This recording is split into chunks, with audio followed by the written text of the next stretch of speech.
সেই বুড়ির বাড়ি, যেই বুড়ি হযরত মুহাম্মদ সাল্লাল্লাহু আলাইহি ওয়াসাল্লামের পথে কাঁটা দিয়ে রাখতেন, এইটাই সেই বাড়ি যেখানে তিনি থাকতেন। ঠিক এই কাঁটাগুলোই এই বুড়ি বিছিয়ে রাখতেন। কতই না কষ্ট হতো আমাদের হযরত মুহাম্মদ সাল্লাল্লাহু আলাইহি ওয়াসাল্লামের। আর এই বুড়ি প্রতিদিন এখানে বসে এই জানালা দিয়ে দেখতেন, আর হযরত মুহাম্মদ সাল্লাল্লাহু আলাইহি ওয়াসাল্লাম যখন এই রাস্তা দিয়ে আসতেন উনি কাঁটা বিছিয়ে রাখতেন। বন্ধুরা, চলে আসছি আমরা তাইফ শহরের সেই বুড়ির বাড়িতে। এই বুড়ির গল্প আমরা সকলেই ছোটবেলায় শুনেছি, খুব কম মানুষই আছে যারা এই বুড়ির গল্প শুনেনি।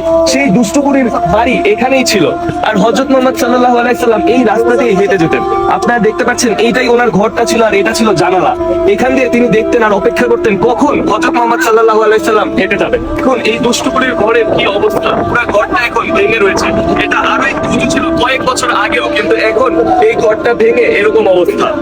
আর ঠিক এই রাস্তাটা দিয়ে যেতেন হযরত মুহাম্মদ সাল্লাল্লাহু আলাইহি ওয়াসাল্লাম। আর এখানেই আপনারা দেখতে পারবেন সেই বড়ই গাছের শিকড়, সেই বড়ই গাছের শিকড়, যেই বড়ই গাছ থেকে উনি কাঁটা তুলে হযরত মুহাম্মদ সাল্লাল্লাহু আলাইহি ওয়াসাল্লামের পথে রাখতেন, বিছিয়ে দিতেন। এই যে দেখুন, গাছটি নেই কিন্তু এখনো তার শিকড় এখানে আছে।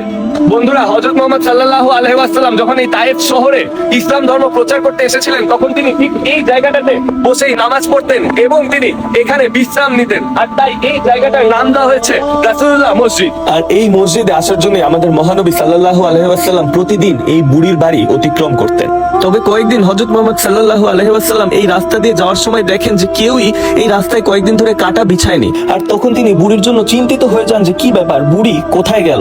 আর তাই তিনি তখনই বুড়ির বাসায় বুড়ির সাথে দেখা করতে যান, আর দেখেন যে বুড়ি অসুস্থ। তখন তিনি বুড়ির সেবা যত্ন করেন।